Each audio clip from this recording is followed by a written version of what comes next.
There are forgotten games, there are delayed games, and there are even cancelled games. And then there is Paprium, announced back at 2012 as Project Y, and we know this game is Paprium because in this post over here from 2014 we can see the screens of the game. Watermelon Company created a retro beaten up game for the Sega Mega Drive, or Genesis depending where you are. This game has been delayed so many times that it was even considered to be vaporware till 2017. Vaporware is a software or hardware that has been advertised but is not yet available to buy, either because it's only concept or because it's still being written or designed, by the way. In March of 2017, the game got their first pre-orders, but it wasn't till December of 2020 that those people wouldn't get the game they paid for. 2017 of March, if we can see over here, the game actually is on purchase. Pre-purchase technically, because the game wasn't released yet, was just pre-order. In 2017 they had their own website. We can still see that we can pre-purchase Paprium. What happens after 2017?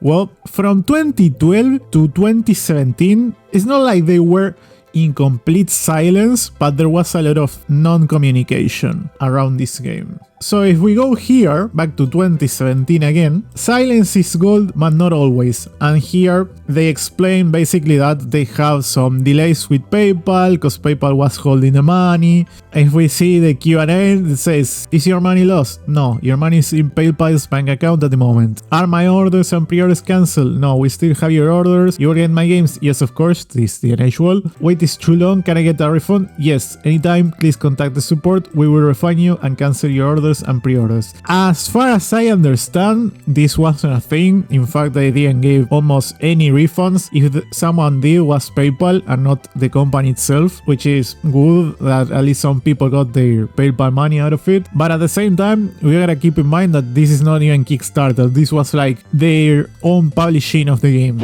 And even with that, nowadays in 2025, there are still a lot of people that didn't get the game yet. People in forums arguing that they didn't receive their game, no refund. And who is behind all this? This man over here, Fonzie. But who even Fonzie is? Yeah, bro, you pronounce that name. AKA Fonzie is a French developer who previously made Pierre Solar, another Sega Genesis RPG that actually came out, so the people actually trust him. A game that, by the way, you cannot even buy on Steam nowadays. And Fonzie decided to throw a party for backers back in 2018.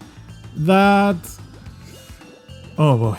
And Fonzie made this party in which it showed a demo of the game. It was just in a very broken state, to the point that if we look at this closely, we see that there aren't even enemies in here. So it's seemingly that the game was in this state is clearly not finished. The event was a disaster, obviously, but why? Well, let's check this out. C'est pas le firmware final dans les cartouches, et c'est pas le code final du jeu, mais les cartouches qui ont été vues à la soirée, c'est ça qui est énorme.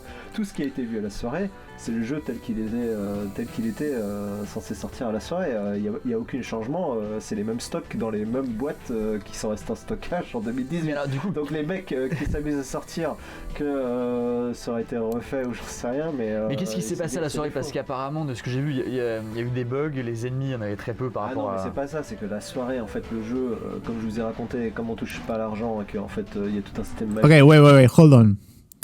If you didn't have any money, why you throw a party? In this interview, which by the way I will leave everything in the description below, he's talking about like he asked a lot of loans to basically make and distribute the game to all the backers, right? Ouais, je sais plus, il y avait quelqu'un qui j'avais emprunté, qui voulait se faire rembourser parce qu'il y avait une sorte de mini crack boursier en Chine.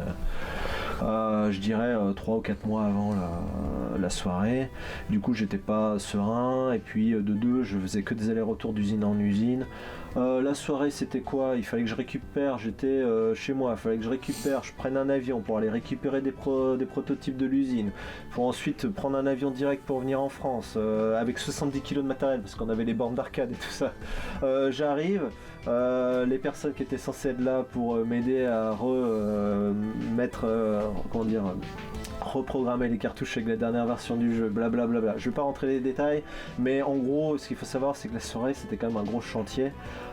J'ai fait du meilleur que je pouvais, et puis il fallait que je monte quelque chose. Donc, qu'est-ce que j'ai fait? C'est que j'ai passé 2 heures à... But then what happens after all that is that the game releases in 2020. So what happened in that moment is that the website started to get a little rough. A little rough is that maybe it was being attacked, maybe it was in maintenance. According to the registers that I have here with my machine, a lot of times the website was down. This sign over here has been since 2022, if I'm not mistaken. Ever since the game was received by some of the backers back then, the game had not only one but 2 methods of anti-piracy. The first one will open up a little bootleg game that detects you are not playing on a real Mega Drive. The problem was this method would also activate in a very common version of the actual console as well. And the second method was simply a programmed malfunction of the game for all the people that could go through the first method. And on top of all that, the chip itself that was on the cartridge called Datenmeister was unique for only this game, so it could load both the modern art style and music into the console. Why he didn't release the game in modern consoles? Because like no, the people choose Sega Genesis. That's where we're gonna put the game at. That's what we're gonna do. That's what we wanna do. That's what people want. And then in 2021, 2022, they released a Kickstarter to basically port the game in every platform, right? So we can play it on Steam, PlayStation. Spoiler, that didn't happen. Like the game is nowhere to be seen. But all this didn't stop the people that were trying to emulate the game. And I cannot share the links on where to get it eventually, but so you all understand, the game itself is just 8 megabytes and the music itself is 440. Let's just call it digitalization to emulators of this game is so intricate that you need a new engine to basically run it. And now, after all these years, in 2025, it's finally able to play on an emulator. Vous expédiez quelque chose à quelqu'un, et que le truc se retrouve sur internet et que les pirates arrivent à avoir le jeu avant que les gens reçoivent leur jeu. Je sais pas si tu vois le délire. Si, bien sûr. C'est absolument impossible. C'est surtout que c'est même pas sûr que le jeu sorte à telle date. Comment tu le prendrais s'il y avait une ROM de ton jeu là qui circulait, si quelqu'un réussissait à le hacker? Je pense que, comme je disais tout à l'heure, pour rigoler, je pense que les gens n'ont plus de réalité. C'est un peu le même délire que les mecs qui se filment en train de regarder d'autres trucs. Enfin, bref, c'est n'importe quoi. Là, il y a un monde qui s'est créé où les gens ne respectent plus vraiment le travail et il n'y a plus de respect du travail et c'est surtout ne comprennent plus ce qui se passe. On a trop piraté. On a trop piraté de films, on a trop piraté d'audio, on a trop joué sur émulateur. Du coup, c'est ok.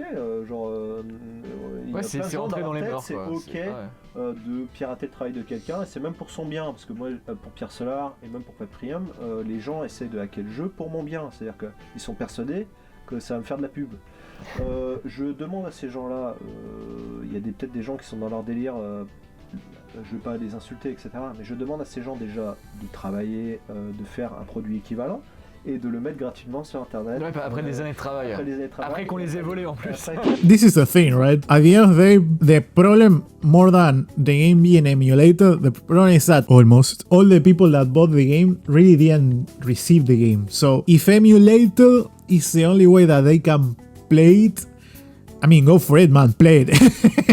play the game you deserve to have. But was all the wait worth in the end? I mean, I'll be honest, I had fun playing it despite not being that challenging. I like the fact that it has different routes to take and the art style and the music are very good in my opinion, but certainly it didn't live up to its hype. It wasn't gonna anyways, though it has been ages since then. And now, what are my predictions of what is gonna happen? Well, what this tells me, and this is all speculation, is that Fonzie, from what we can see over here, he was very aware of how internet works and how ROMs and piracy work, and it's not something that he can't fight against, but he tried to prevent it as much as he could, and he's also pissed off about it. The thing is, like, if we see this interview entirely, we notice that he's always pointing out how he doesn't have a lot of money in general and he had to require a lot of loans. Considering how scared he was to put beta testers, because what he says in this this interview is that you have a chance that they can leak the game and just put the ROM on the internet, basically,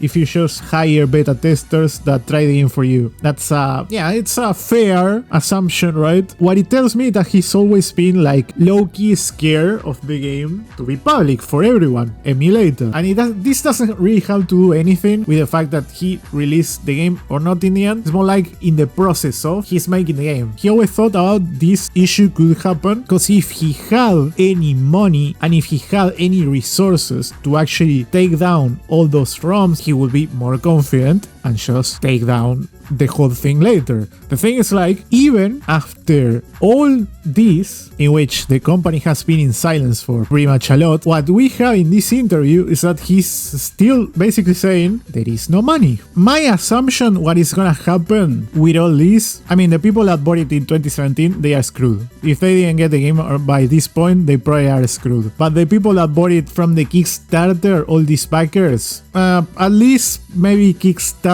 in particular could return them the money. I'm not sure. At the end of the day, it was a long journey to move across, and I'm sure I missed a lot of stuff because I found out about the game back in 2020 when the game actually started to be delivered. But this is a story with more than a decade of lore to be told, and looking out the track record of silence, I wasn't really comfortable back then to be a backer on the Kickstarter, to be honest. I don't think this story is gonna end anytime soon either, or maybe it will live and the Kickstarter will be cancelled now that the game is public for the internet. But what do you think is gonna happen? Do you have any thoughts? Or are you a backer of the game? Are still fighting for it? I'm even more than willing to see Fonzie's point of view nowadays after the whole thing happened. But anyhow, I will update about this case as soon as I see something relevant again to be said. I hope you all like this video, and it will help me a lot if you leave a like and a subscription below. And I will see you all in the next one.